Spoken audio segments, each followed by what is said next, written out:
This is 4 Network. Ladies and gentlemen, the following podcast is Wrestling Daft and is scheduled for 1 hour. Maybe more. It has no real-time limits, making their way into your ears. First, from a place called Barneston, he is the Pyramid. Rab Margaret, a Fiend coming out. You stick that big red light bulb on for a Fiend. And his partner, the top end of Stevenson. Honky Tonk Man's going to take the bump for us. He's going to bump for it. I'ma take the bump for you. Ho, ho, ho, and Merry Christmas, and welcome to Wrestling Daft. I am in here in the studio with the one and only Grado. I'm Rab Florence, by the way. Grado, how you doing? No bad, mate. How you? We're coming up to Christmas. Oh, so this is Christmas. And it's on. Merry Christmas, everyone. Do they know it's Christmas time at all? Rocking around the Christmas tree. Another rock and rolling Christmas.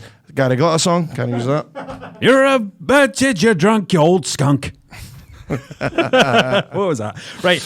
Listen, we have had a brilliant response for Big Sha being on the show last week. Superb. If you don't follow us on Twitter, make sure you go on there now, as you'll be able to see some of the wrestling entrance videos that Big Sha and Grado practice in a hotel room, including D'Lo Brown, Rikishi and Finn Balor. You've got to see these. They're so funny. You've got to see them. Get yourself on Twitter to see them. What a cracking response to Big Sha being on the show last week. Sha was great last week. It's probably the most talked about show we've had since Jericho being on. It is the most. It was great, wasn't it? It was a cracking today laugh. is going to be just as good. Today is going to be just as good, because joining us, we've got a guy that we love, this big guy. We do. We both do. We genuinely were like, oh man, yes, big Wolfgang's coming in. Wolfgang for NXT UK is going to be coming in. And he's going to be chatting to us, and he's going to be so gentle and lovely, and you're going to absolutely love the guy. He's a big tough guy in the ring, but in person, what a sweetheart, man. As you always say, that first time you told me years ago, it's that wee wink in his eye that he gives you. He's got a sparkle, isn't he? And he's the first guy on our podcast who currently works with the McMahons. Aye, true. Apart from Spud last week on the voice. Aye, Spud was also there. We are starting to make inroads now in the interview in the WWE. I'm going to get my niece on at Isle of Dawn. I'm going to get her in the new year to talk about women's wrestling in the WWE. David Fleming got in touch and suggested a spoken word tour with Sha and Grado. Let's see, hold on. Where's it? Let's have a look what it says Rab here. I'll read this again. David Fleming suggested a spoken word tour with Sha and Grado. While it's moving on to something else, I don't get it. There's no mention of you there. No, you could. What do you call it? You could do the. Yeah, I could go around with the fucking ice cream, couldn't I? I'll go around with the ice cream. Right, the raffle. You could do the raffle half time. I'll do it. You draw the raffle. I'll do the raffle. Right. I'll sit on the second row and give David Fleming's da wank during it. Now, Brian suggests that we should get Sha on every week for potentially doing a Wrestling Daft mug of the week. That's a good idea, but that's Sha's thing. It's Sha's thing. But I think it'd be good getting Sha on to do something else. But we don't want to gimmick infringement. We don't want to knock his thing that he does so well on Twitter. We could make a bit of coin out of it, but... Oh, that's true. Let's get him on. I took charge of the Wrestling Daft Twitter, by the way, during TLC, Tables, Ladders, Chairs. Fuck off, did you? I tweeted a lot of disparaging comments about the Viking Raiders and their ring gear. Yogi Bear 82 says, dare you to say that to their face? Shite bag if you didn't. Well, how can I say that to their face? Because I have no access to the backstage area of the WWE. Or I would say it. That's the only thing stopping me. Grado, you remember last week he revealed that he basically asked Scott Hall for a square go. I never asked him for a square go. He has challenged Scott Hall to a fight. And BGCP Comic Cons on Twitter has asked if we can have a 10-minute section each week where Grado talks about offering square goes to wrestlers. Well, no, we can't. Because time is important in this show. We need all the time we can get for these great guests and great chat. Grado, who in the wrestling world do you think you could legitimately bar? Marco Stunt or him that tagged with Hulk Hogan with the one leg. Oh, Zach Gowan. Zach. Aye. Ian Riley has got a great question. Now, this, for future reference, is the kind of question I want asked on this show. This is the stuff I'm interested in. Ian Riley has asked Grado, who is the sweatiest wrestler you've ever wrestled? I'm going to guess. Don't say. Mm-hmm. The sweatiest wrestler you've ever worked with is Vader. Vader or Crater? Tell me about Crater, because I need to be honest here. I feel as if I'm reasonably up on wrestling, but I hadn't seen Crater before the World of Sport stuff. Mate, Crater is, well, because he had the shitiest gimmick before where he put green face paint on and all that, and they kind of made him look like a dick on British Boot Camp, where they made him do like 20 press ups and he'd done like 4 and gave up. Right. But I think they kind of edited that quite kind of dodgy to make him look worse than what he was. Mm-hmm. Anyway, Alice knows that idea. He gets a mask, and mate, I it's not everybody's cup of tea, but I love it. I mean, when I book him for my family bash, that's who the most family audience love that big giant monster. That's why I got told to answer his open challenge. I love stuff like that. Big, massive guy that's missing. Yep. He can move a bit. Honestly, Crater is an attraction. Aye, exactly. And you need them. It's a wrestling game. You need attractions. Yes. So he's sweaty though. Big sweaty bastard, man. Big sweaty guy, you know what I mean? You gotta be sweaty, you know. That's a shame, but I hope he doesn't feel bad that I've said that. Why, wrestlers are supposed to be sweaty? See, if I was in wrestling a guy and he was dry, I'd be like, what the fuck's wrong with this guy? Sure, I've said that before. The amount of times I come out of the ring and I go and do 8x10s and do my signing and they'll go, oh, you're sweating? I'm going, fucking right, of course I'm sweating, just rest out. Too right, man. More wrestlers in strange places, by the way. Gary Henderson is back with more wrestler spots in East Kilbride nightclubs. Looks like Gary Henderson might be making up some porky pies. He says his mate met Carlito in downtown nightclub toilets, and all he could ask him was, you think Jesus is out there stabbing folk? No. Gordon Taylor has said that his mate scanted Funaki in the Burns Mall in Killy. No, obviously that's made up, but I wish it was true. I wish it was true. That's the Funaki mention of the week we're done with. At least we get that in. I don't think Wolfgang will mention Funaki, so it's good to get him in. Scott Murray bumped into Grado in Maryhill a few years back. Whereabouts in Maryhill? Was it in the gym? No, it was in Greg's. He even videoed me for his Snapchat. You videoed the guy? Well, you know I like to upload my scoff to my Instagram and Snapchat and stuff like that. So that possibly, in fact, I know exactly what Maryhill Greg's that is. That'll be the one across the road for the comedy unit. Yes, it will be. So probably in between writing stuff and stuff like that, or meetings. And big thanks to WWE star Isla Dawn. This is the WWE are starting to catch on to the podcast. She says, I'm a bit late catching up on it all, but Wrestling Daft is very, very good. Not even just for wrestling fans. P.S. Robert Florence, does this tweet mean I get a better Christmas present than Louise Stewart this year? Revealing that indeed Isla Dawn is my niece. And no, she's not even getting a present at all. So I don't know what. I don't normally. Do you buy her? I don't normally get her a present. No, we don't. Do you know, I buy my niece stuff. I mean, that's short. Well, do you? I'm keeping my personal opinions to myself. I can't. That's not for me. Do you buy your niece stuff? Aye, she's my niece, for fuck's sake. How many nieces have you got? I've got two, and I've got two. And how many nephews have you got? I've got 2 nieces and 2 nephews. 4. And 2 nephews. What ages are they though? What ages are they? What ages are well, my niece is 27. Oh, fucking really? I was an uncle when I was 3. So you don't have a cut off. You don't have a cut off like no Wayne anymore. I'm not buying my niece presents. Nah, because she buys me stuff. Well, Isla Dawn is making all that WWE money now, and she's no bought me fuck all. You know what I mean? She's on that WWE money now. She's on that Vinnie Mac money now. She works for the McMahons. She's working for that Vinnie Mac now. Ching ching no. Grado asked the question, what was the connection, you remember this, between Gayle's mum from Kilmarnock and Chavo Guerrero? What is the connection between Gayle's mum and Chavo Guerrero? Did somebody get it right? Craig went for the obvious. Chavo pumped Gayle's mom. That's not right. That's not true. No. Brian says Chavo is Gayle's mom's best Avon customer. No true, but funny. Gary says that Gayle's mom might be the woman that goes, oh, Chavo. In the music. Yeah. She's a voice artist. Sean, however, says, is it Gayle Rankin from Glow's mum? Because Rankin was trained by Chavo for the series. Sean, well done. You absolutely nailed it. Gayle Rankin, an actress for the UK who moved to America to make it big and became a character on Glow, so was trained by Chavito Guerrero, and that is the connection. That is an amazing story. There you go. Gayle's mum must be so proud. Yep. And remember, you can get in touch with us to get involved in this fantastic party by hitting us up on Twitter at Wrestling Daft, on Instagram at Wrestling Daft Podcast, and just plain old Wrestling Daft. If I tell you... on Facebook, what? He's got an update on the piles, eh? Do I want an update in the piles? No, it's Christmas. Right. I want an update in the fucking piles. Okay. It's Christmas. Right. Now, each week, we like to look at the good and the bad of professional wrestling as we bury and put over what has happened that week. Bury is negative, is like putting in the ground, bury it right in the ground like a corpse, putting it over is like, I'm going to put you over this wall into the nice world.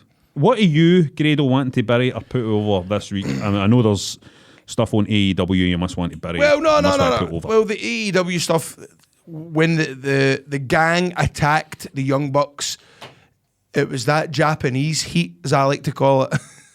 No reaction at all. You know what I mean? Okay. Now, we have spoken before about how we need to watch some Japanese wrestling, right? I need to show you. Say Japanese heat is fucking no reaction at all. I'll show you some reactions, mate. Don't you ever say that. And by the way, I just want to quickly say, there's some wee guy on fucking Twitter, I can't remember his name, who's starting making fucking pops at me about talking about Japanese wrestling, right? And slagging me as if, like, listen, mate, if you're fucking into wrestling, you need to be into Japanese wrestling, right? The fucking purity of fucking puro. The purity, right? Don't you ever fucking tune out. Delete this show for your podcast, so unsubscribe! Unsubscribe! What the fuck is strong style anyway? It's just say, what the fuck is it? Jim McLeod has got in touch to bury the WWE's treatment of Matt Hardy recently. 3 weeks of losing in a row since he returned. He legit looked pissed off in his walk of shame at the back. Just feel like, for his last run, they're trying to damage his character. Just fucking get a grip of yourself, Jim. There's fucking real problems in the world. He's worrying about Matt Hardy. Matt Hardy has got money. He's got that big house. He's got that big ranch. He's got that beautiful wife. He's got a beautiful Waynes. He doesn't need fucking Jim McLeod. Have a nice Christmas, Jim. By the way, you never let me finish burying stuff. Right, bury somebody then. Burying the whole fact that WWE put on pay-per-views solely based on, for example, TLC, Hell in a Cell. That, for me, is lazy as fuck. Come on to Bastard Hell, right? Come on.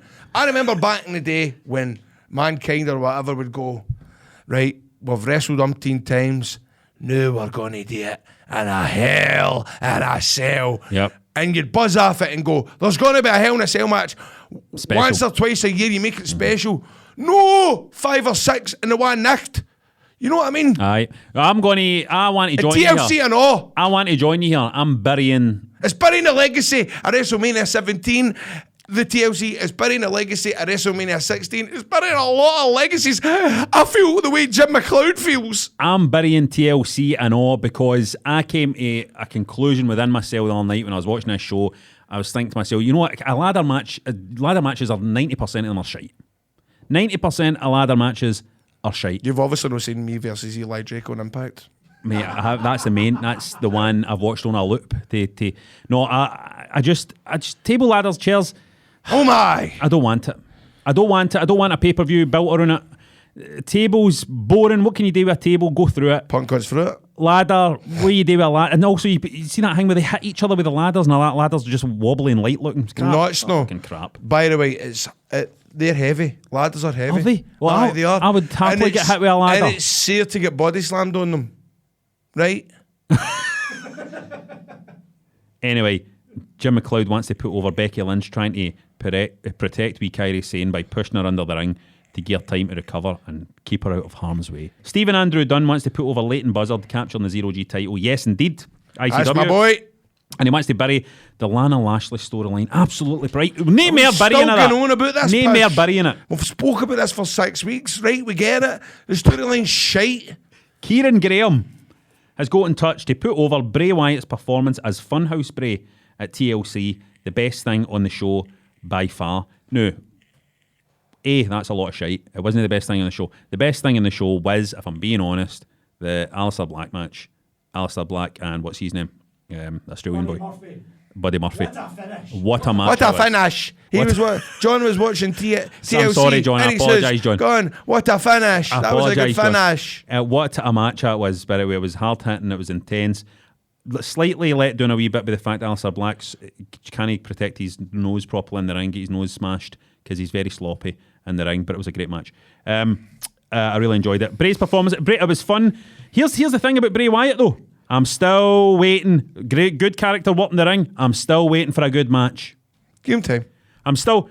This is what he says backstage before he goes out. Hey, why you stick a red light on? Because I'm going out to have another shiter. I'm having another shiter out there, so go stick that red light on so nobody sees me.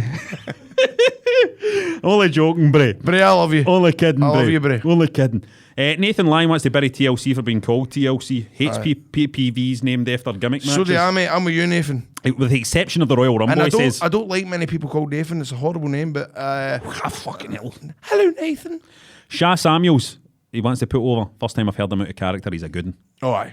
Harky wants to bury that stupid Eric Rowan budgie carrier storyline. I bet there's fuck all in it, he says. Right. So, What do you think's going to be in it? bet there's fuck all in it. It's a bit like when Kane taken off his mask and he just had a bit of fucking mascara on. Aye. Remember that? That was pure shite. That was a wee bit disappointing. That was a wee bit. Kane could be in the cage. Think he'd fit in it? Think he could squeeze in it? How shite was that bit when Kane got unmasked? And he had a wee bit of a smoky eye, like he'd just done a YouTube tutorial. I was like, he'd done a YouTube makeup tutorial, he had a wee bit of a smoky eye on the go. Scott McKenzie wants to put our WWE rebooting Daniel Bryan back to the start of his popularity. It now feels he could have a credible feud with The Fiend. Go to admit, this feels terrible, right? But I can't get into Daniel Bryan. How can you not get into Daniel Bryan? No. He's like, listen, the guy's a great worker. That's what I'm saying. I loved him as the American Dragon. I loved him in the Indies. I loved him as Bryan Danielson when he was in Ring of Honor. Well, I still call him Bryan Danielson. Yeah, so do actually. I. It's cooler. It's very cooler. But for me, you know, since he's been WWE, you know, he's been put in that mold. He's got the WWE mold. He's just lost his character. I mean, I want to see the American Dragon. I want to see, you know, how he worked for Dixon in the All-Star camps. You know, that's what I want to see. I don't want to see yes. It's cheap, and I don't like it. Move on, Rob. Well, Neil, look, you're going to have to watch him wrestling a guy that cuts about with a fucking rubber head. So, Mark wants to put over Buddy Murphy and Alistair Black stealing the show. Sure did. And he wants to bury Charlotte Church, slapping Kairi Sane across the face after Kairi. I love how we're just calling her Charlotte Church now. That's it. That's who Charlotte is now. She's Charlotte Church on this show. If we ever get Charlotte Flair on this show, we should get her to sing a Charlotte Church song just to fucking fold the universe in on itself. I'm sure we'd have a whale of a time. Get it, whales? No. Chris wants to bury Jim Ross talking far too much about how he solves his flaccid penis problem before reminding us all that he shaves his pubes. What is this about? This is brilliant. You don't know what he's talking about? No. Oh, mate, that's fucking... This is tweeted of the week for me already. Honestly, so on his podcast, they advertised Viagra and bot trimmers. Right. And you know the way, like, he takes it far too seriously. All you need to do is just go, right, look, Blue Chew, it works. Bot trimmers, it works. But he fucking has to get into great detail about how you never know when you needed to get the Blue Chew, it's handy in your pocket, and you know you want to be manscaped down there, you want to be a trim. Hey, mate, JR, I don't want to imagine you thinking about you shaving your boys, mate. I don't want to imagine you shaving your boys in your hotel room and thinking that you're going to pick up a bird and fucking get a rager or a hard on. My God, look at that erect penis. That was a wee impersonation of Jim Ross there by John. Can you imagine JR rubbing all that barbecue sauce into his buzz? That's why it's annoying. To shave it off. At the start of this week's podcast as well, he's gone, you know, if you're out there wanting to get some gifts, you know, it's got JR's mustard, tomato sauce. Who the fuck's going to buy somebody fucking mustard for Christmas? Listen, my dad used to love getting mustard for Christmas. Oh, right, okay. Like, so some old dads love that kind of stuff, mustard right, and fair relishes. dues. And all that. Right, so that's burying and putting over. Oh, by the way, before we go, Chris also wants to put over Shah as Santa Claus at the excellent ICW Christmas show at the Garage. Great show as always. Missed it because it was a panel, but also JR, you need to listen to some of the commentary on that AEW. Right, I love JR's the best, but sometimes I just think they don't like what they're watching, and sometimes half the time they don't know what the fuck's going on. They basically buried Tony Khan last night at the start of the show by going, I mean, this match is a pay-per-view match. I have no idea why it's on TV. Why are we putting it up for free? It should have been on the pay-per-view. And you're thinking, they really mean that? There's a wee... You're starting to see it more with AEW now. There's just a wee lack of polish there. It's just a lack of production polish. But do you know what they'll get away with it? Because they're so over online, they can get away with it. Yeah, you know what I mean? yeah. But they need to keep an eye on it. They can't do anything wrong. They need Tony Khan, I'm a television professional. Tony, if you want to get in touch with me, fling us a wee bit of money. I'll sort out your production. If you want to hard me, mate, I'm alright, mate. I'm free now. I'm free. He's the hottest. Oh my God, it's Graham Stevely, the hottest free agent. He's here in AEW. It's Graham Stevely. Oh my God. My city's just started picking up. How the fuck did that happen? That's that. Now, no doubt you're going to get some really shite Christmas presents this year as per, so why not treat yourself to a Wrestling Daft t-shirt. You can head to our merch stand right now where you will find Wrestling Daft hoodies and t-shirts, a Margaret Era Fiend t-shirt, and a t-shirt in tribute to wrestling's greatest three, some chips, cheese and doner meat. I'll hopefully see them in action next year at some point. Just head to shop.spreadshirt.co.uk/Wrestling Daft now. Don't worry, we'll stick a link on Twitter and Facebook, of course we will. Now, last week we asked you to choose our new design, and it was between A, crud, after Grado's big rant about the Fiend's belt, classic rant. B, ich habe eine Bruder und ein Schwester. It's the only German phrase that Grado knows. I'm not even sure what it means. Something to do with a brother and sister. Or C, I'm going to take the bump for you. An ode to the Honky Tonk Man's backstage antics at Preston. See, I mean, these are bizarre t-shirts they have, aren't they? And you could be wearing them. Now, as it's Christmas, we decided to make the top 2 designs up so you can now be the proud owner of a crud or I'ma take the bump for you t-shirt, which you can find at the shop, and I really like that I'ma take a bump for you one.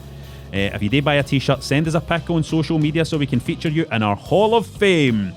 Joining the Hall of Fame this week are friends of the show, Gary Cassidy, who got himself a Margaret Era Fiend t-shirt, and Mania85, who went for the Wrestling Daft logo t-shirt in black. Very classic look, a classic look for Christmas. So get yourself involved. Spend all your Christmas money, at shop.spreadshirt.co.uk//Wrestling Daft.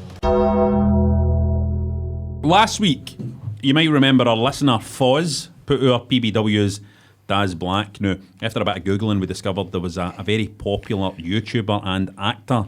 He's an actor.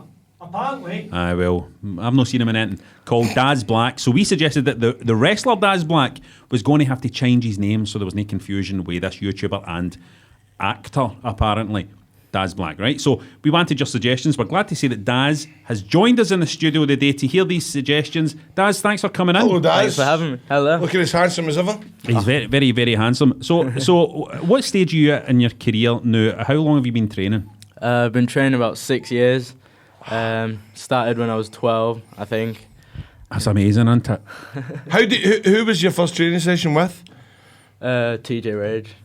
Right, so did you go to Airdrie then? Yeah, started at Airdrie, yeah. And so how does that work out then? Does your parents take you? Is it, Yeah. do you say, look, I want to go and be a wrestler, this is... And because, where is it you live?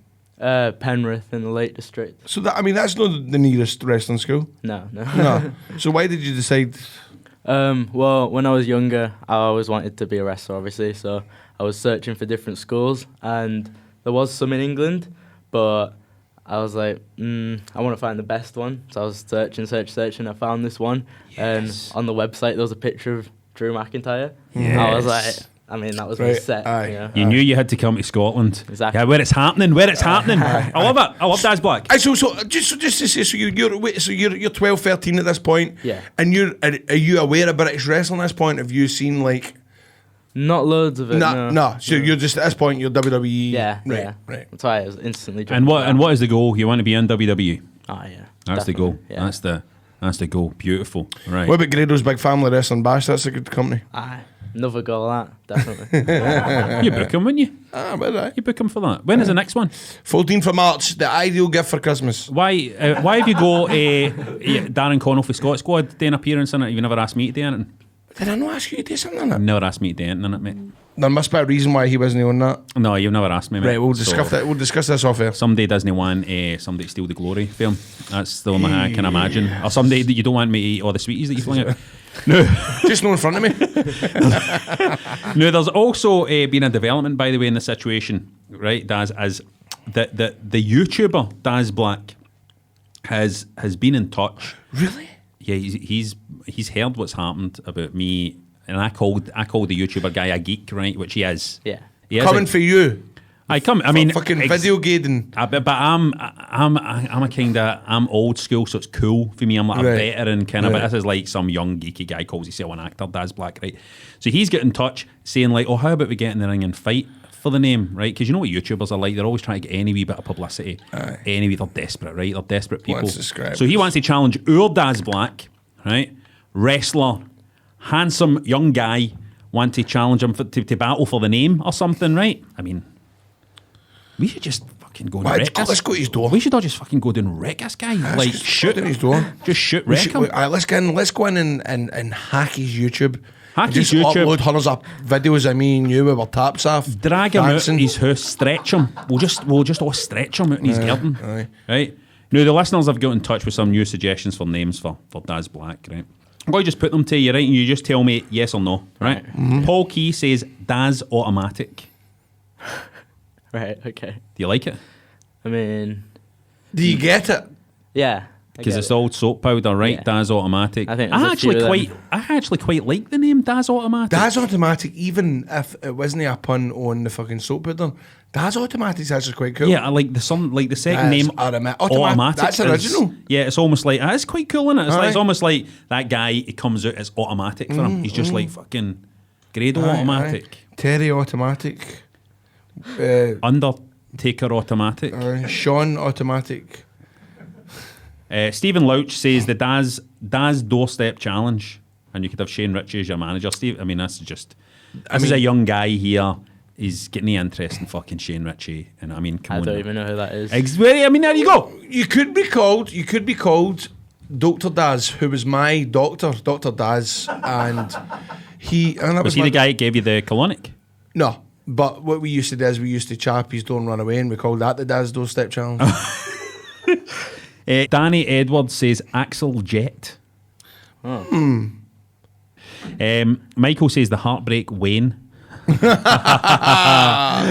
funny. You've done well there, Michael. Kid Fight Oh. says, and you should listen to Kid Fight here because this guy knows how to sell a t-shirt or Yeah. two. This guy knows how to sell some merch. Says Johnny Machine. Johnny Machine? Now, I'm going to take Johnny Machine and splice it up with Automatic and call it Johnny Automatic. Johnny Automatic is a fucking brilliant name, Johnny by the way. Automatic. Johnny Automatic. Aye. Mark Dallas, and you need to pay attention when Mark Dallas starts talking. Dallas loves to make names up. Johnny Rocket Jr. So there's another Johnny. That's interesting, isn't it? Johnny Rocket Jr. Do I look like a Johnny?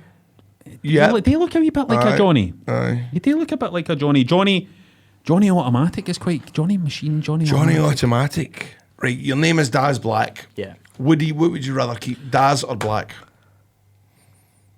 Daz. Right. So are you Darren?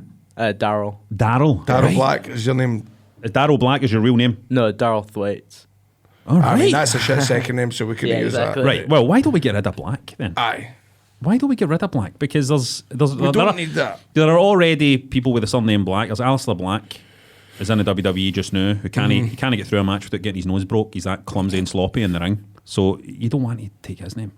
Yeah. PG Black, South African guy. Yeah. That. Right. So if you want to keep Daz, we need to think about this Right, longer. We're going to right. have to get. Right. We're going to have to think about this. We need more input for the listeners. You've not heard anything you want. Nah. Yeah. Anyway. How many matches have you had? Oh. I don't know, maybe 30. 30, right. What's your biggest match been? Biggest event would have been Event. Fear and Loathing. And What did you do at Fear and Loathing? I was on the pre-show Battle Royal. Oh yeah. Grado was on that show. Yeah. Grado I was thought on you- that show, and he had no idea that Daz was on it. This is the kind that you can see now. Mate, do you think I was... Hold on now. Do you think I was there in time for the fucking pre-show battle Now royal? you can see now the kind of attitude that Grado has to the rest of the roster. He doesn't even know who's on the fucking show. Did you know who you were in a match with, Grado? Well, I was thinking when he said Fear and Loathing, he might have been one of the Neds that were the Lumberjacks during the fucking match. He might have been in the match with you. It'd have been embarrassing. You hadn't done that. yeah. Grado. Well, no. Let's get. We need to get more input. We've not decided on this yet. Come on. Would you be up for fighting the YouTuber Daz Black? If somebody would put that together, if we get Definitely. this wee guy up, right? So the deal is, you don't want to change your name. No. Right, you want to be Daz Black. I think I'm the better Daz Black. I think Yes. I know I am. Right, cut a promo. Right, come on, right, hold on. You've got 30 seconds to cut a promo on this Daz Black. Tell him. No, Tell remember, him on the YouTuber. Come on. He's a YouTuber. He's a virgin. Tee yourself up and just... Okay, we start up. He's a virgin. He's a YouTuber, right? Right. This guy. Right. Go. Well, Daz, actor, possibly, former Viner. That's about it, really. You like to make your success off of an app that's now dead. I like how you took little videos of yourself because people can only stand you for about 7 seconds at a time. Whereas I like to get myself over by people better than me putting me over. People like Stevie Boy, like Kenny Williams, like Grado last week. Yep. Yeah, you put out the challenge yourself, but you haven't seemed to reply to anything. Sounds to me like you're a bit scared of me. So all I'm going to say is I don't need 7 seconds to put you down. I only need 3. Yes, man! Oh, standing applause. Daz Black, you Thank you. fucking nailed it. Beautiful. You are going to be in the Battle Royal at Grado's Family Bash. You've earned the booking. Yes. £20 in X's. Cheers, Daz, for coming on. Let's see where this rolls out to next, man. Aye, let's see how it goes. Great. Thanks for having me. Hey, no bother at all, big man. Thanks very much. You're the man. You just made the list! The end of the year is almost upon us, so it's time to take a look back at the last decade and decide for ourselves who were the best wrestlers of the decade. Who's the best? Grado, I hope you've got a list here. It's very hard to make a list.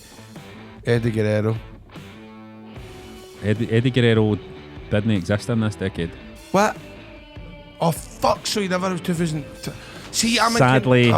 It's 2010 on, right? Sadly, right, didn't. Right, okay, so for 2010... Right, my wrestler of the decade, John Cena. Only one rule, step up or step aside. And over the years, there's been a few to step up, but nobody to ever keep up. You should be ashamed I'm a part-timer, because I can do this part-time better than you could ever do it full-time. Rock wanted me to write his song tonight, but I would never be his mouthpiece. Because Rock's like LeBron James. He took his talent straight down to South Beach. Team bring it? He's team lost it, and the truth is getting scary. Because they weren't chanting Rocky last week, they were chanting Tooth Fairy. He got me invested in the CM Punk stuff. He had great matches with Kevin Owens, matches with The Rock. For me, John Cena. You know what? I'm going to agree with you, Grado. Yeah, actually. I'm going to agree with you. The wrestler of the decade is John Cena. I think John Cena was underappreciated for so much of this decade. Yep. A guy who always turned up, always had a great match, always elevated rivalries with him. And even towards the end, I mean, obviously he's not been wrestling much lately, you know what I mean? But even towards the end of the decade, where he was doing that, you know, he was doing that, he was like open challenge thing. Yep. And guys like Kevin Owens coming out and fucking having absolute like show stealing barnstormers with guys like Kevin Owens. But this is the thing, though, this is the thing you need to remember. Like, what would a match like that have meant to a guy like Kevin Owens coming in for the Indies, coming into NXT, and then coming on to the big shows up there and wrestling John Cena, and John Cena fucking doing a match like that? Yep. You know what I mean? It has to be John Cena. He's the guy who carried the WWE through the best part of the decade, and a brilliant ambassador for wrestling as well. Also enjoyed him on Total Divas. I don't know how you could choose anybody else. Total Divas. I love that. I love the way that he just didn't like using his kitchen because it was too clean and he always wanted to eat it. Aye. I respect that, mate. I respect that when as you well. go for your dinner, man, I respect that. Leave your pots. Fuck your, just leave your pots. But I want to... so a big shout out to John Cena, and we'll give him a wee tweet or something. We'll tell him that Wrestling Daft chose him unanimously as the wrestler of the decade. But here's what you guys had to say. Aye, so... Sean Mullen has said Chris Jericho. Not just because he's a friend of the show, but the number of times he's reinvented himself makes him a standout. Brilliant. He's definitely up there. Somebody went and tweeted me last night that he's fatter than me, which with this panel run, it could be true. You're losing a But lot I'm of not weight. calling Jericho fat, and nobody fucking grass me in because I'm in a group chat with him. You're losing a lot of weight, nobody mate. fucking grass me. And listen, you don't need to be slim and trim and abs and look like you're doing CrossFit and all that when you're the fucking champ.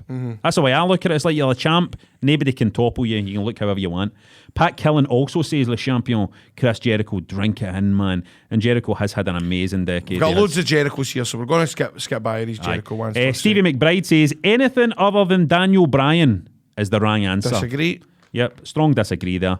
Daniel Bryan is great, I think, but he is not a guy who had to carry a company on his shoulders like John Cena did. Lee Jeffrey, Daniel Bryan with the Yes Movement, mania moment, sad retirement, the excitement of me is coming back, and what a lovely, lovely man. Agreed. But I think even Daniel Bryan would say to you, John Cena is the man of the decade. Aye. Bryan would say that. Because they're brother-in-laws. Where? Well, they're no anymore, are they? Are they no? No, Oh, they because split up? Nikki and John Cena split up. Oh shit, let's But move on. Let's not touch that. There is no doubt a guy like Daniel Bryan respects fucking John Aye, Cena. but they probably still right? keep in touch, mate. Like, Ah, mate, I no know we're doubt, not man. brother-in-laws anymore, but we'll still talk to one another. Still go to the picture, see Aye. Star Wars. We'll go see Star Wars, Cena. I wonder if Cena left the family group chat. Yeah, Probably you did. wondered, didn't you? Kyle would have to say Daniel Bryan. But he says, looking closer to home, I'd say BT Gunn has had a great decade, winning all ICW belts. Yeah, that's good. Also, some guy called Grado, he done well this year.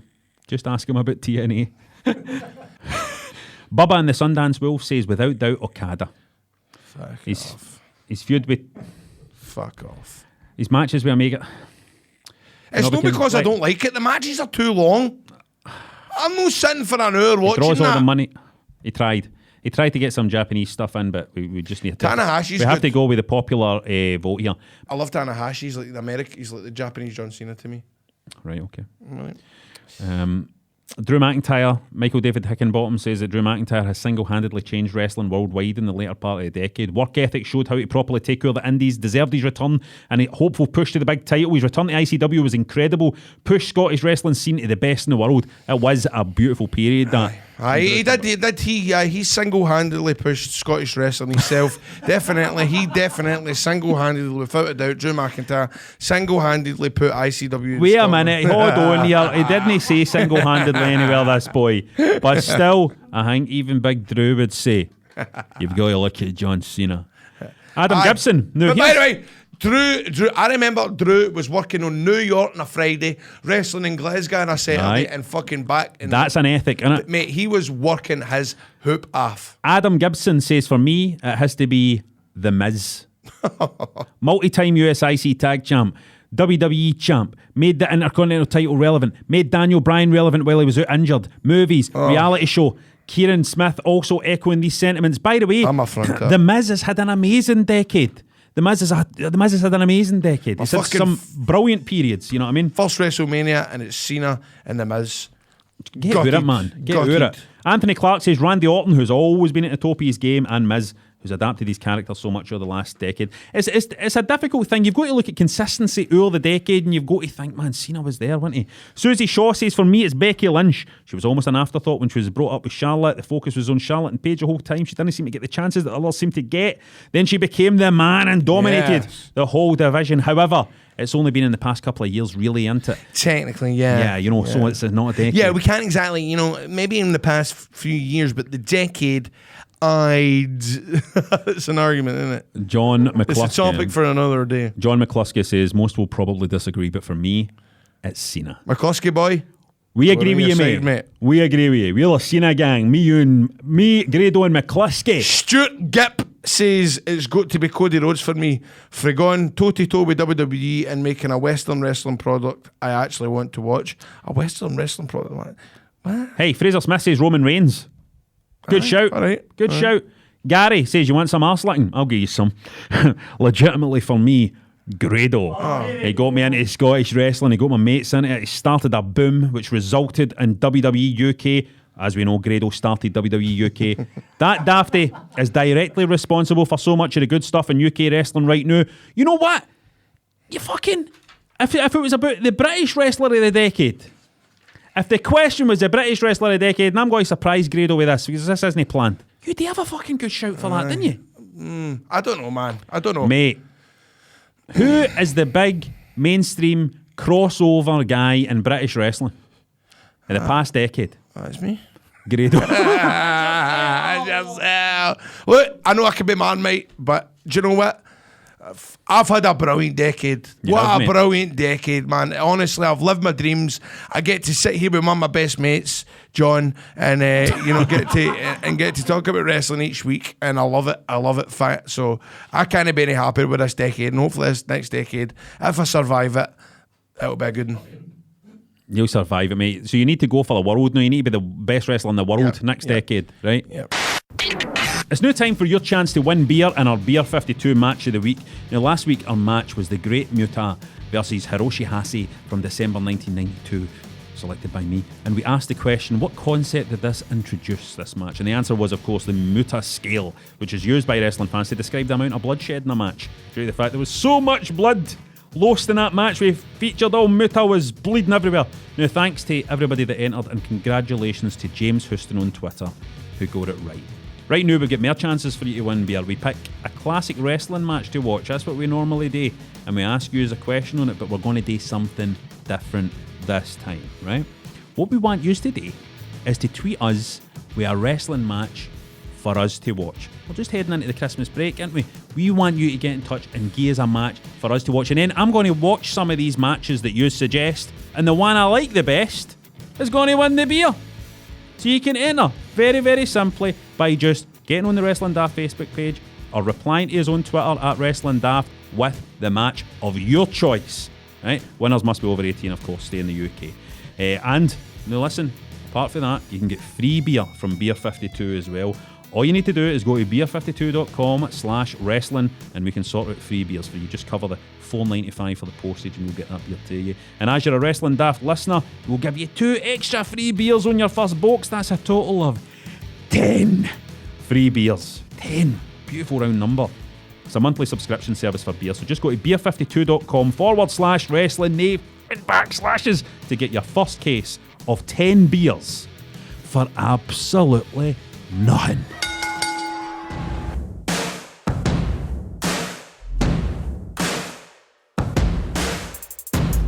Please welcome to Wrestling Daft, one of the ICW originals, former heavyweight champion. He's currently one half of NXT UK's tag team champions, part of Gallus. Big welcome to Wolfgang. Merry Christmas to you as well. Merry Christmas, Rab.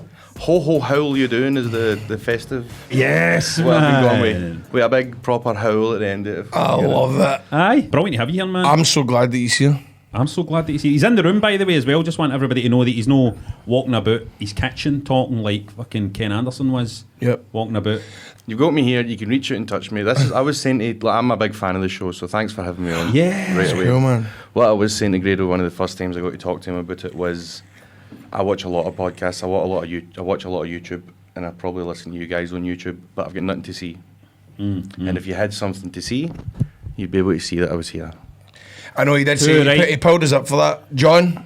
I'll be coming with Patreon next year. Right. Patreon okay. I'll video be signing stuff, up. Nora. Well, that sounds good. That sounds good. Good wee bit of promo for us. But we're here. Listen, we're here to talk about Wolfgang. We're not going to do one of these interviews where it's all about fucking Grado.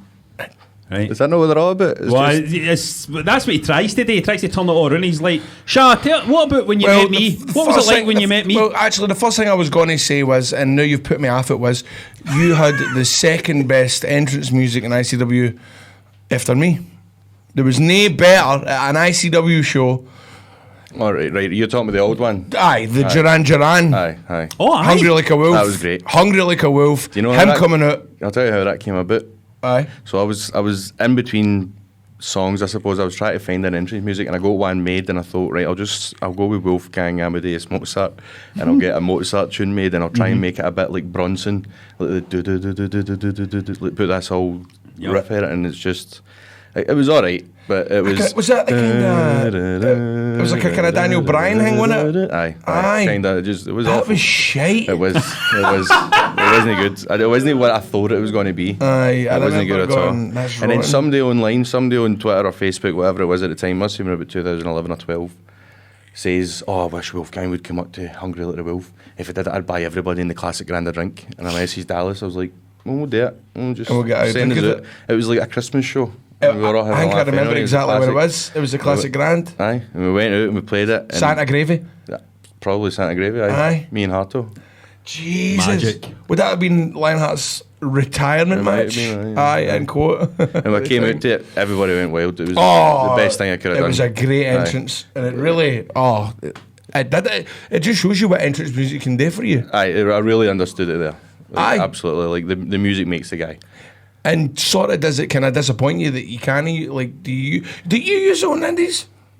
There's different things I use depending on where I am, how I'm feeling, what I do, Aye. who I'm What about against. the WWE music? Do you use that? The on? Gallus one, that's I use that for ICW. Right. I need to use that there. They've got some the rights some to that. places use it. Aye, it's their They tune. can get. You need to use it there at ICW. But no, the Gallus one, like my own one. Oh, right. There Brilliant. is. You've there got is one where you can go on Spotify and it's like There WWE is a Wolfgang Wolfgang. in it. Aye. How cool does that feel? everything feels cool, doesn't it? Aye. I know how, because you actually, when you first started going to America, you very much reminded me how I was when I first went over there in terms of taking pictures of what you were eating at catering. Aye. You know what I mean? Like, walking in there, 5 feet behind Shawn Michaels, going said, my missus a video going, there's Shawn Michaels in front of me. It wears off after it. Well, it doesn't really wear off, but no, but it does. That's one thing you always need to kind of sit and pinch yourself around these guys and get I suppose you've always had your feet in the ground, and I've always tried to help you in that regard to go, right, Grado, you're still here. Everything we get today, whether it's getting a song on Spotify or getting to tour the world, it's all a bonus. Like, we're in a studio now, and I just stay the other end of Parkhead, so I always wanted to be a wrestler, and I never felt any of this was going to happen. In the last conversations we probably had, I had no ambitions to really push myself and go there. Aye. And this ultimately kind of fell in my lap at this point, and I thought, if it's this easy to attain, I better start going for it and actually making a go for it and figuring out what I could do if I put my head down. Because was there a period? Did there become a period for you where you were thinking, right, this isn't happening for me? Were you no, because or did you always think like that's still the dream, that's still the goal, or was there a time you took your foot off the pedal a wee bit? Aye. So, like, let's say when Big Galloway went, when he gets signed, he was like 21, so I'd have been 20, 19, 20, something like that. Then, even when he went, it just seemed this unattainable thing. Like, they've got their Scottish guy, they've got McIntyre. Why would they need Wolfgang or anybody else? You know what? The funny thing is, I always heard a rumour that the WWE wanted you, but you had no interest in going to America. You had a girlfriend at the time, and that wasn't your big dream. Well, I never. That's why I get told that you do you think that was a misconception though? Because I think we were talking about maybe a couple of weeks ago. Me and Grado were talking about was how you've always seemed like the most kind of chilled, relaxed guy, like a total like fucking calm in the middle. Because it's mad, right? The wrestling world's fucking mad, but you've always been this kind of calm, nice guy in the middle of it all. And I wonder if like maybe, you kind of thought, well, it doesn't look as if, because a lot of guys you could see that they were frustrated and stuff like that they weren't getting the breaks that they felt they deserved, whereas there never seemed to be any bitterness or resentment or anything for you. Never heard them moaned about anything. Like, never. As I say, like, this was something I'd done in my back garden with my mates, Toma and Richard, and getting to do that was fun. Getting to learn how to wrestle was, like, getting your first match was always the goal, and then everything that came after that was always bigger and better than the thing that came before it. But I never like let me go back to when Galloway went. He says to me at the time, I was standing outside the Lacala. We'd had these big going away doing. He was like, "This your bar." I'd pulled my shutter down, and before he turned to get in the taxi, he went, "Look, if you want me to put you in touch with the right people, you can let me know, and you could come with us." And I'm like, "Nah, man, I'm good. I'm happy doing here. I'm got a pub, got a mortgage. I'm happy just to do this." And I don't regret it. I'm kind of kicking myself a wee bit because you're smashing it. I'm starting to kind of understand my own ability. That's fascinating to me, that though, because going away back, right? Because obviously I'm going away back here to like the SWA days, right? Early SWA days. And you were BCW, weren't you, way back then in the SWA days? You came into SWA. This is the bridge. This was the bridge.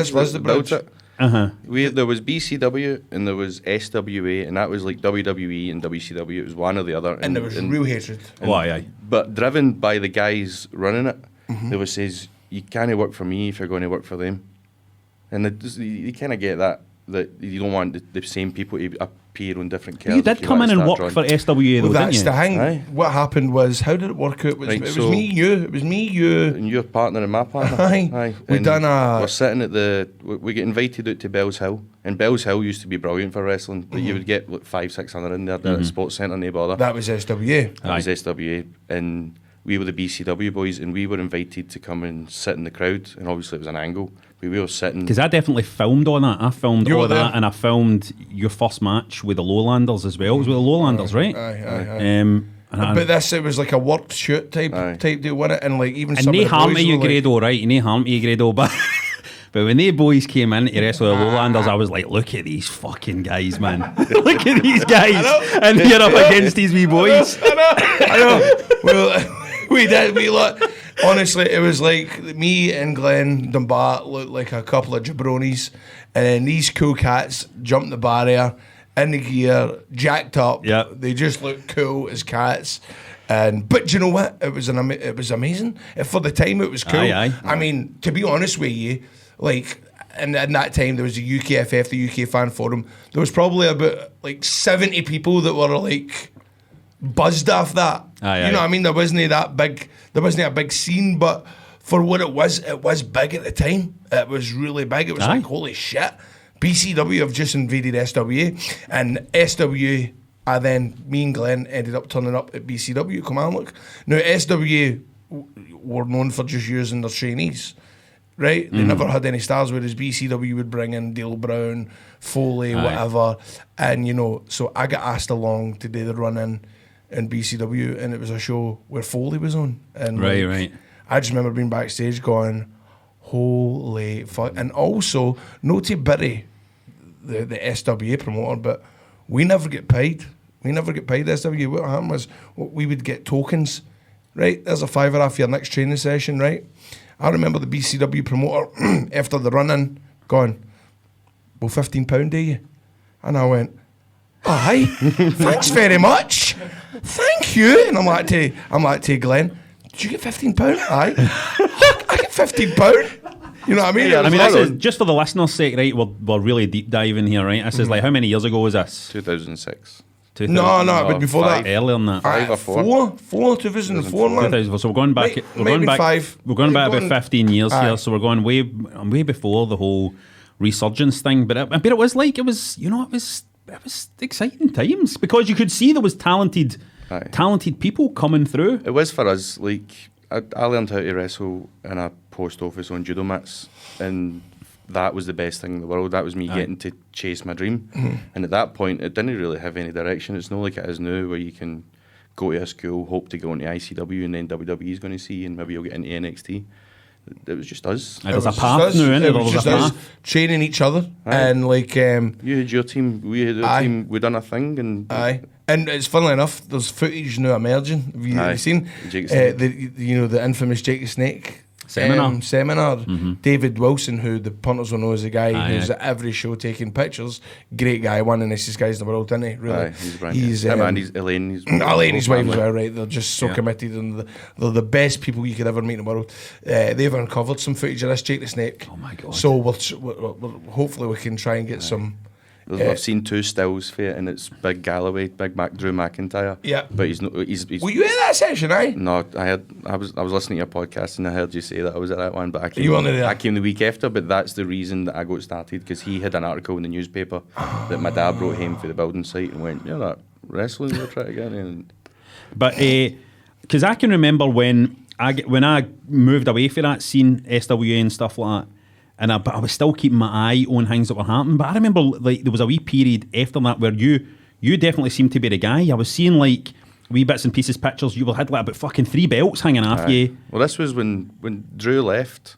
There was just this massive Drew-filled hole like that we had to fill, and that was the kind of next best thing, I suppose.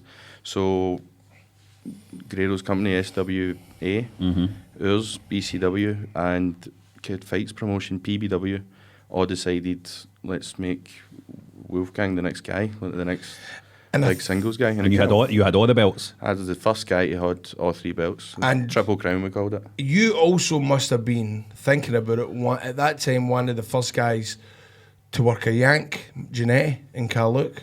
Do you remember that day? Aye. So I mean, tell me about wrestling Jannetty. You've only wrestled Scottish guys at this point who are really and my mates and stuff, and maybe a guy who had a couple of years experience in front of me. But Marty Jannetty was the first big import I was getting to work, and I didn't find out until the day. Whoa! Like we were sitting doing the run through, and he just goes, and it was going to be Marty Jannetty versus Wolfgang, and my heart just sank because I was a Michaels mark growing up. I was a big Shawn Michaels fan.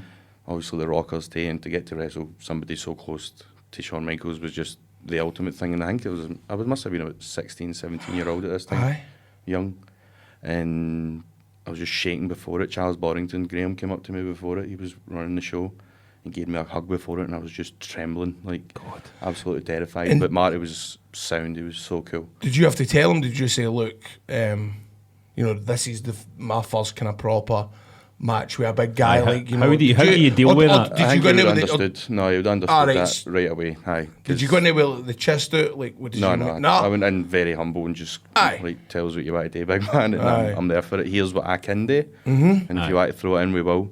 But there's a bit during the match, and I'm trying to work and try to sell, and I've got him in a wrist lock, and he starts walking towards the corner, and he goes, I'm trying to work, and I'm going, where do you think you're going? And he goes, it's a secret. And he climbs up the top rope and does this flippy thing and ends up doing an arm drag, throws me out the ring. But it was the first experience I had where you could just be so casual. Like, it helped me through the whole thing. Like, he obviously called the match days and I played my part, but after it, I got a wee photo of him and he's signed it for me, and I've kept it to this day. I've still got it in a wee basket somewhere. But aye, that was the first day, the first big experience of getting to work somebody that wasn't, this was a real wrestler. This was the first time it started to become attainable. Like, he's doing what I'm doing, and I'm able to keep up with him to a certain degree. And what I'm learning on these judo mats applies to a match with Marty Jannetty. Yeah, just realising just how it comes together like that. I love listening to you because you do have this dead calm way. And I remember when you were. Do you remember when you came to show me and Greg how to bump and how to run ropes and stuff? The one that you had for me. Aye. That was cool. That was amazing. Just to walk in and have a full ring in this wee building. Yeah. And obviously you two coming and giving me the place to kind of show you these things and trusting me. It was an amazing day. It was an amazing afternoon. Me and Greg after it, we were like, that was one of the best fucking afternoons of our life. That, and it was like literally just like doing some bumping, running the ropes. That was like, as I say, I learned how to do this on judo mats. So the first time I got in a wrestling ring was in like Nottingham, England. That was my first experience getting inside a ring. I remember my debut match. I stood in the ring and it was Sabotage. You went, Grado, have you actually ever been in a ring? And I was like, no. My first match, I hadn't been in the ring. My first match, I was in the ring. I was like, they all went, right, hold on a minute, we need to show this guy how to fucking run the ropes. I'd never been in the ring, and it was my first match. Big Sabotage, was that who you were fighting? No, but he was standing in the corner. Right, and obviously I'm like 14, 15-year-old, shit feared to say, this is my first time in the ring, and I'm wrestling tonight, you know what I mean? Wearing my mom's cycling shorts. And a fucking borrowed pair of kick pads. Do you know what I mean? Mm-hmm. It's mental to think that's how we wrestle. That's even just moving around a ring. Obviously, you think about running the ropes and jumping off the top rope, but just moving around the ring and trying not to land on the ropes. Trying to position everything where it needs to land in the centre is a lot harder than you think. It is. You feel that. I remember I felt like I didn't even know how to walk properly, or you start to, all your spatial awareness is all fucked up. And I remember the first time I went up the top corner, because I was like, maybe I could learn to do something for the top rope for this match. And then I remember climbing up, and it doesn't look high when you're in the ring. And I remember climbing up to him going, this is actually quite fucking high up here. You've got the drop of the apron too. You've got like 4 or 5 feet, but the height of the apron, and then you got the ropes. So you get that behind you, you feel like you're going to go backwards. I always remember that feeling, I'm going to fucking fall backwards. Speaking of top ropes, this guy here has got the best swanton bomb. Yes. I think it's the best. Absolutely. Yes. Beautiful. For a guy your size. And it photographs fucking amazingly well as well. David Wilson's always amazing photos. But every time he goes it, I go, because you leave it that last, leave it looks like you're diving into a fucking swimming pool, then in the last minute you bump and turn your neck, and I'm like, every time you do it, I shit myself, but it looks phenomenal. You seem totally fearless in the ring, are you? Aye, to a degree. Aye. The first time I done a swanton was in a match. I learned how to do it in a trampoline. most things you've got the bottle for in the ring on a show. You wouldn't not necessarily do. That's what I've always wondered. How do you do that? Like, how do you get the boys to do the first one, the first moonsault, how do you do it? You just do it. You find it. You're young and fucking. You just do it. And you need to consider I've been doing these things since I was 15, 16, and I've never lost it. I've just got bigger. So I've learned how to still do it whatever way I need to do it. Backflip. I love backflipping. Do you remember telling me to do a backflip once in a match? No. Aye. In the garage. You went just because I knew I'd catch you. Aye, you went. I knew you won't land in your heat because I'm going to catch you. And it will be called the worst moonsault ever. And Billy Kirkwood, I specifically went up to Billy Kirkwood and went, "This is going to be the worst moonsault ever." Because you know when Chris Daniels goes up to date, the commentator always goes, "Best moonsault ever." I said, "Billy, you need to call this the worst moonsault ever." And there's a great clip, it's just me. Barry's there waiting for me to stun. Worst moonsault ever! And the pop it gets, but thanks very much for giving me the boys today because I done it and I fucking loved it. But that's it. You just need a wee push. You're safe as houses as well, though. This is the thing. Oh, it's like, you seem like you're a guy who, like, once your career's done, way down the line, is training going to be a thing that you're going to be wanting to do? Do you see yourself doing that? Absolutely. Because you're totally. I mean, number one guy. I couldn't think of a better guy. No, 100%. You know what I mean? 100%. If you're wanting to be trained, then, I mean, GPWA has got the best setup in terms of facilities, the guys, the experience that they've got, and also the opportunity that can come for it by being, and you know, because it's affiliated to ICW. Being in that circle. Yeah. There's a real path now. Like, we've created, like, GPWA is Glasgow Pro Wrestling Asylum. It's what me, Lionheart, Jester, BT Gun, and Red Lightning started in 2014, circumstantially because Dunk and Dallas needed somewhere to store a ring, and I was like, well, you might as well let me build it, and I can teach people.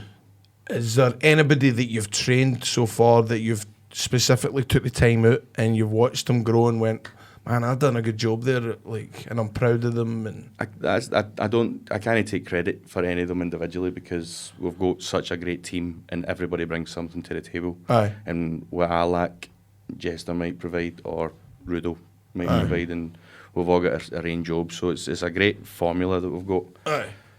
Guys that are kind of standing out, Leighton Buzzard just won the ICW 0G Championship on Sunday, and that was a goal that he had ever since he moved up for Bristol.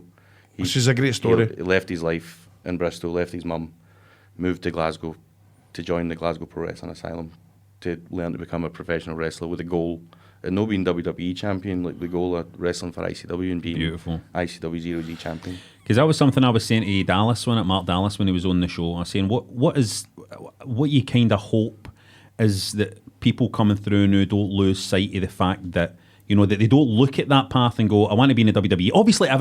Obviously wrestlers dream of that, right?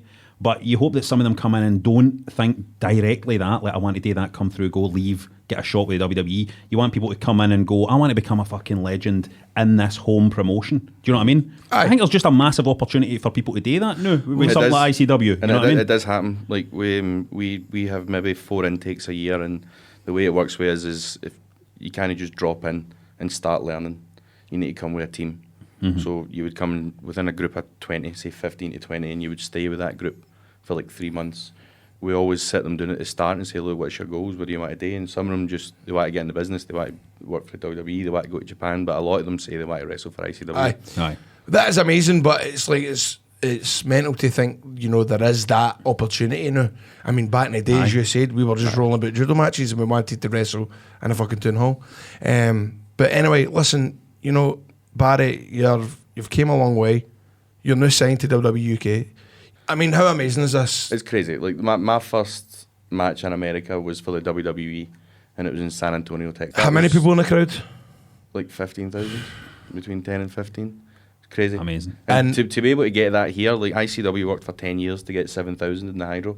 And then WWE can just rock up and go, we're here. And what I love about it as well was your dad there?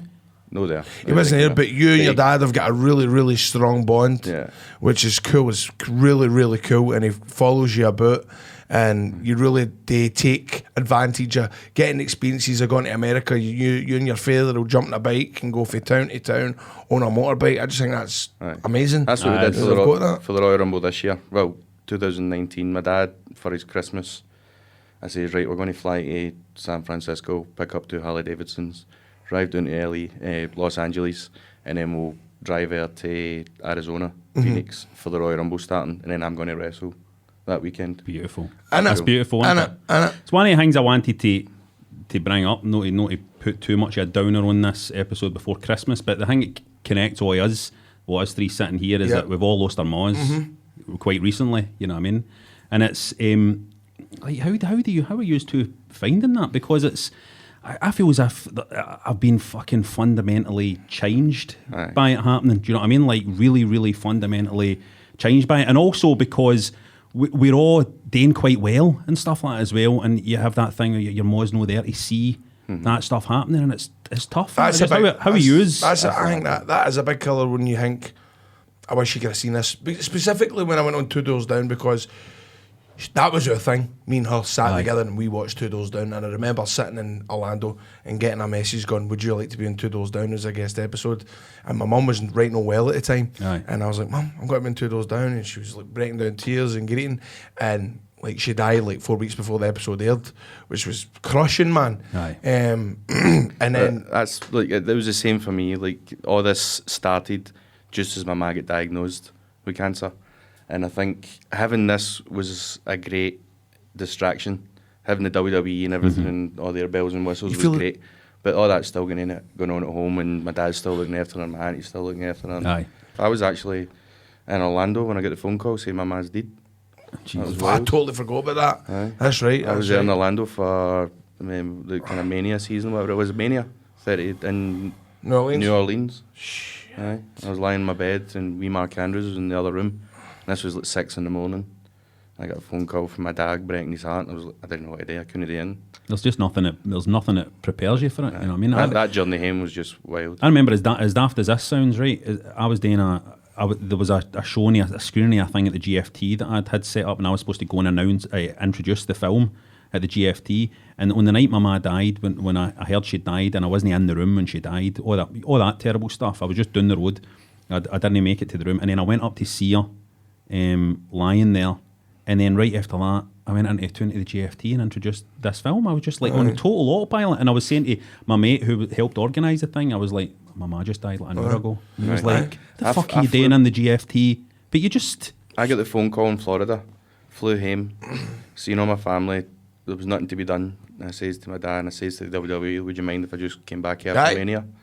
And I had to. Because I knew my ma would be going, why are you here? It was the same. I was at Panto. It was Panto. I got the phone call on a Thursday, and my sister was like, you need to get to the hospital now. It's happening. And she died on a Friday morning, and I'll never forget it. We're sitting in the hospital room. My mum's lying there, and my dad's like, right, you'll be going back to Panto tomorrow then? I was like, Dad, she's not even fucking cold yet. I mean, for fuck's sake, come on. But I did. That happened the Friday. I went back on the Sunday, and you know what? It's the best thing I could ever done. It's that best thing I could ever done. Like get on with it and just keep moving. Perpetual fucking motion.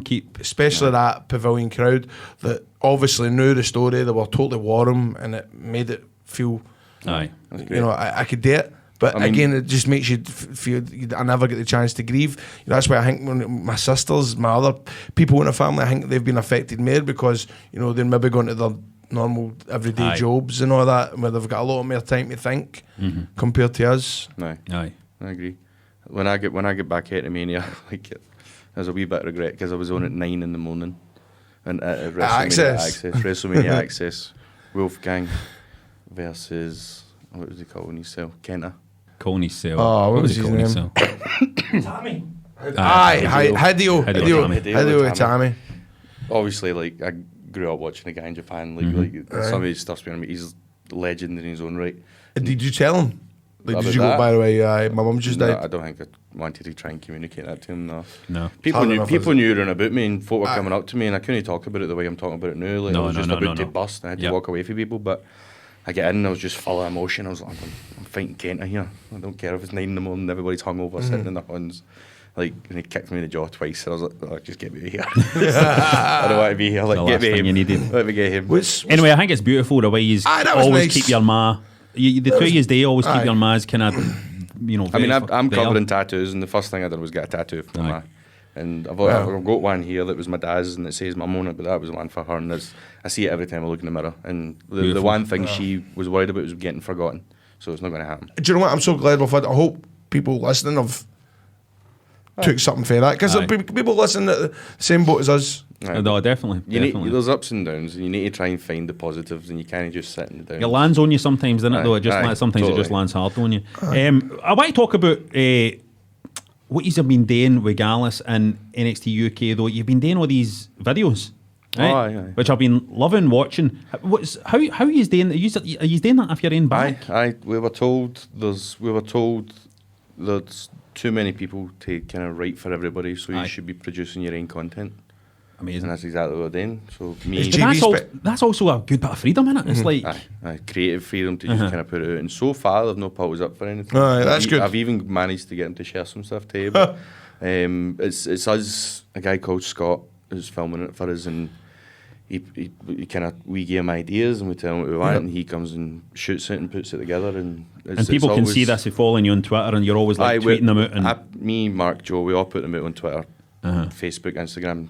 They're normally before an NXT show on a Thursday. Because I always love that. I mean, it's very Scottish. You know what I mean? It's you know what I mean. It's like it feels like it has that nice. It's like, well, this is going out and it's going to a wider audience than this, but it has that kind of Scottish core in it, which I just love seeing. I love when Noam went out and he was like, this one's a dafty, that one's a dafty, pass it on. I couldn't fucking believe I was seeing that. I was like, I couldn't believe on the WWE account I was saying, this guy's a dafty, pass it on. It makes it authentic, doesn't it? Mate, I mean, don't get me wrong, on the videos we do need to put subtitles on because we are trying to get an American audience. And if we speak the way we speak, we're hard to be understood. But even that fits though. This is the thing with the style of the videos and stuff like that, getting the subtitles on and all that fits. It gives it that eye. You know what I mean? It's raw and it's undergroundy and it's cool and it's kind of like, tell me about, like, because I know, Barry, you're a massive wrestling fan, and I know we've touched on being on WWE, but you must tell me some of the coolest stuff. Because I know you're the same as me in terms of about how much, you know that. There's you've both got that kind of mark inside us. There's three mega things that I've done in the 3 years, and if this was to all end tomorrow, I'd go away happy doing this. Right. One was taking the Sweet Chin Music, getting kicked in the teeth with Shawn Michaels. Fuck yes, I mean, that's a dream, innit? Mark and Joe got the same treatment, and it was just one of those surreal moments that you just, like wrestling Marty Jannetty, you're thinking, this is a real wrestler, and what I've been doing is on par with these. I'm not on par with Shawn Michaels, like by any means, but I can run in these same circles and get kicked in the teeth off him. And that was organic. That wasn't supposed to happen. This was, I love that story. This was after a show in Liverpool, and we were against British Strong Style, and we were putting the boots to them. The referee got out, and then Shawn Michaels runs down. Does the music hit? Music hits. Oh, you must have came in your pants. Lying there waiting for him coming. And did you all just feed in for him, like just? No. He's got a ref shirt on. He makes a cover. Right. I'm lying. I get pinned. Shawn Michaels counts to three. Right. I get out the ring. We're sitting in the ramp, and they're all dancing. He hit the Shawn Michaels, and I can see Trent trying to communicate to him. And I'm sitting on the apron, sitting on the ramp. We're no leaving. Aye. Until this happens. And sure enough, there's a video you see him just going, fair enough. Keys is the Iggy. Boom. Yes. Joe's away and bang. Yes. Mark's away and bang. Mark was first. Mark was first to have the gun. He clocked it first. He was like, I'm away. Boom. And I was thinking maybe he's get one and we'll pull him out. But Joe ran in. He took one. I was like, I'm not getting left out. I want one. And trust me, it was the hardest he's ever kicked anybody. Because I just went. Did you really feel it? Threw my face at it. Like you're no missing this. See, that's cool. That's amazing. Right, they kind of things. Hip toss in the Big Show. What? I was there on the PC in America. He was in walking about, talking to some guys. There's a big guy, Babatunde there, big massive guy, Polish, and he was giving him some tips on working a big guy. And then we're in the back ring, me and the Strong Style boys and Mandrews are in the wee back ring with Norman Smiley. I think he might be in the ring, but Big Show's in the main ring now, the centre ring, and everybody's just kind of got a wee eye on him just to see what he's going to do. And then I hear, Wolfgang! It's Norman Smiley shouting me, and I was like, come here. He's like, can you hip toss a Big Show? I was like, aye, I can. I get in the ring, he's put his big plate of meat around my horn, like, shook my horn, and then, can you hit a hip toss? I was like, of course I can. then I've got Mossy in my head, Johnny Moss in my head with his big hip tosses. Like, the finest hip toss in wrestling. oh, it's beautiful. It's beautiful. Like if you actually see a real hip type toss, in Johnny Moss hip toss, just it's look the for best that. hip toss ever. So I've got that in my head, and I was like, I'm no messing this up. And the last thing I want to do is drop this guy. Like, Imagine that. Like I need to be able to perform this. Aye. And sure enough, gave him a send off the rope. He hit the rope, and he came back, and I got the leg up, and went boom, threw him right at me. Took a big Beautiful. bump. Did he give you the jump? Did he give you it? No, I'll gorilla press the guy on my he go to him and no bother. And that was him happy. And I went to help him up and he was like, nah, I'm cool. And he stood up when he's in. I mean, that's cool, like a guy like the Big Show who doesn't need to do that. No. You know what I mean? Yeah. I think he was trying to just feel a wee bump, trying to kind of get back into it and start to feel for it. It was just wild. Like, they look like, when I'm a big guy here, when I go there, I'm a wee guy. I'm not even average height. And they're all monsters. There's a guy, Dan Mather, like he's just not a human. Like, look at him. He's like Men in Black. There's a wee person inside him moving, but But you are mad strong though as well, aren't you? You're like really fucking strong. I'm strong. I should be stronger, but I'm as strong as I can be right now, I suppose. But I'm naturally strong. Like these guys are in the gym lifting heavy weights and get some. Like Sean Hayes training them. He's the best coach in the world, by the way. How do you go on with the cardio? I love it now. I push myself to do it because I'm fed up getting embarrassed. Oh, by the way, you need to come to my gym. What do you mean? You went to the gym? No, I bought a gym. You bought a gym? Bought a gym. Shut up. Google Iron Girders. Iron Girders gym. Oh, did I see you tweeting about it or something? Did I see, right, aye. Because you and your dad did have a pub. We had a pub. So is this the new... Get rid of the pub. No. Go to the gym. My dad's playing Homes Under the Hammer now. He's been wanting to buy a house. He's doing Right. it himself, Property. Right. And God, this could be it for me, by the way. well, You you're welcome. honestly, Where is It's at Parkhead. It's you know where Forge Cinema is? Aye. Along the road for there, there's a big pink building. That's it. I mean, that is an hour's drive for me, and But no for here. that's a fucking great shout. I'm here twice a week. That's true, mate. It's twice a week. And It's twice a I'm week looking enough. for people to train with. Aye. What was your third special moment? The third special moment was meeting Hulk Hogan backstage at WrestleMania. Oh, because you love Hulk Hogan, didn't you? And I'd got an opportunity to meet him one time before when he was working for TNA, and just when Drew was about to go and work, I was there visiting him, and we went to a TNA after party, and Hogan was kicking about being all Hulkamania, and I was steaming. I was in no condition to introduce myself, and all that was, you know, that guy that goes to all the shows that kind of looks like Hogan with the tag Aye. on? He was there, but all that was separating him, the rest of the fans, and this after party on the beach was just this wee rope. Right. And I was like, if I go up and start talking to Hogan now, I'm going to embarrass myself. I was like, I'm a wrestler too. I'm Bruce Pat. Like, how the hell did this So Mark easy get done. out of that rope? And I was like, Yeah. I'll just no bother. That was for me to Grado away from the now, and I'm just like, I'm not going to That's bother. some restraint, by the way, because there's no way Grado would have fucking went up to him. I tell you that what he just said. Grado is would have been riding on probably- his shoulders. It's probably one of my biggest. What do you call that? It's one of my biggest positives, but also one of my biggest negatives. That I'm a wrestler too, because it can either go one way or the other. Because one person could go, oh, check this guy, he's got fucking the boys to come up and be able to speak, and you know what I'm saying, or he could go, who's this dick? You know what I mean? So it can go one way or the other. But I think that's a Scottish thing. So I held Nice. off. I refused to introduce myself. I go home and just enjoyed the rest of my holiday. And then he started working for WWE again. And now I'm a colleague. And now I can meet him on these terms. Yeah. Aye. WrestleMania was in New York this year. And How you doing, Terry? I was hanging about with Noam. Aye. Noam had to jump down to the changing room. So I went away down with him, and Hogan standing outside the changing room. And Noam goes in, I'm like, I'll wait here, mate. I'll wait here. So I stood for like 10 feet from him, just waiting for an opportunity to kind of go there and introduce myself. Right. An awkward moment of when to do it, innit? Aye. And The then, build up. And then I was just like, let's no, never. Like, Right. I might not get another chance. I went away. Everyone was like, big man, I've been waiting for a long time to do this. Like, how you doing, Wolfgang? I didn't say as much as I'd like to say to him, but I didn't want to bother him at the same time. Aye, I was aye. just like, there you go, shook his horn. His horn was like a big shows. It was just wrapped around you. It was just a big man's hand. Like when you're a wee guy and you imagine Hulk Hogan's horn, that's exactly what it was like. I met Hogan. Was he a nice guy? He was sound that he couldn't have been more welcoming. He was happy to stand and talk to me. That's what you want, innit? A wee bit of me thinks he says Wolfie Could you imagine? A wee bit of me, there's a percentage in me that wants to believe he knew who I was.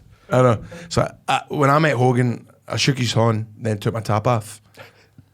And Hogan and Jarrett's gone, hey man, he can do all your stuff. And he starts cupping his hands. He's a Scottish shoe. He's got it. He can do hey, and he can work as well. He can go, he can work. And then after that, I was like, thanks for saying that. Yeah, I was fucking bullshitting. But that was a bit. Have I spoke about that on here? No. No. When at Mania, when I was with Jeff and Karen all weekend, and Karen goes, let's go for some sushi. And I was like, sushi, you're typing in places, and I'm going, Hogan's shop's not far from here. Jeff goes, wanna go and meet Hulk? Tell why I go and meet Hulk. Tell why I go and meet Hulk. Fucking real, why I go and meet Hulk. Turn up, park outside, he's got the big queue. Jimmy Hart's there, hey Jeff, baby, the big man's taking a shit, don't be long. Goes in, fucking waits on him, stunning, walks through, hey Jeff, this is my friend Grado, met him on Facebook Live, taking pictures with him. Honestly, it's the best feeling in the world. I thought that was going to be the story you were chasing them or in Florida trying to find them. No, that'd been another time. You tried to meet him before, and he was like, oh, with Dinsmore! Oh, that was horrible. That was a horrible day. That was a horrible day. And with Dinsmore, they go, want to go meet Hulk? Yeah, why go meet Hulk? We go down to Tampa Bay, we go to the shop, and the guy says, big man's going to be in half an hour. We goes down the beach, there's a couple of beers. We goes back to the shop. Eugene's missus goes, wait, before we go in, I need to do my makeup. She starts doing her makeup. I'm like, fucking hurry up. I've got 2% battery left on my phone. Move it. Goes in the shop. You just missed the big guy. Just left 20 seconds ago. On Eugene's missus. So then we're next driving about Florida looking for this yellow Corvette. There's one. Pathetic. But things people would do to meet Hulk Hogan. Aye. All right, we need to wrap this up here. Is there anything else you want to say about is there anything you've missed? Like, there's probably loads. I'll need to come back on. You could definitely come back on. Come back on. I've got loads to talk about. But what do you want to put out before you go? Like, what can people can obviously catch you on NXT UK? But I mean, what? NXT UK. I'm still doing local shows as many as I could. PBW, BCW, whatever other. That's good that you still do that. I loved it. I want. We love the family shows, don't we? Aye, and I want to work. Like, I can't just sit in the house and no wrestle. And whenever I see on Instagram somebody's wrestling, I'm like, I want to be on that. And me and you have got a match coming up in Bathgate, which I can't wait, because we figured out that we've never done a family show singles match. No. When is this? We're going to get our balls kicked sometime in February. Bathgate in February. 14th. Yeah, and so people. It's not going to be 14th. It's Valentine's Day. Could be a romantic you would never take a picture of Valentine's Day. Riddle. No. You would never take about it. And what I like about this big guy as well, one time we're backstage at ICW and I'm talking to Wayne, I'm effing and being, and he went, Grado, come on, there's ladies present. And I went, He's the sweetest guy, and he is. I mean, I felt like a piece of shit, but I was like, "What? You know what? You can learn so much for this big guy. What a charming big man." Exactly. I'm no fear to call somebody out in their manners. No, you're not. Thank my ma for that. Grammar and manners. So she's told me. I'm on Twitter. I'm on Instagram. As I say, I just opened the gym, Iron Girdles Gym. Get doing that gym, everybody.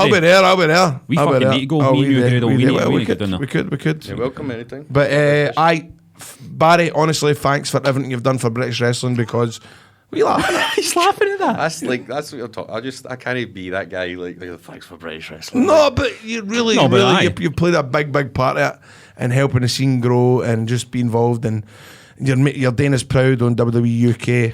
You're absolutely smashing it, big man. So, and nobody, absolutely nobody deserves it more than you. Well, thank you very much. It's very kind of you. Thanks a lot, Barry. Beautiful. Thank you. Cheers, Barry. Thank you, big man. Right, well, folks, we're going away for our Christmas.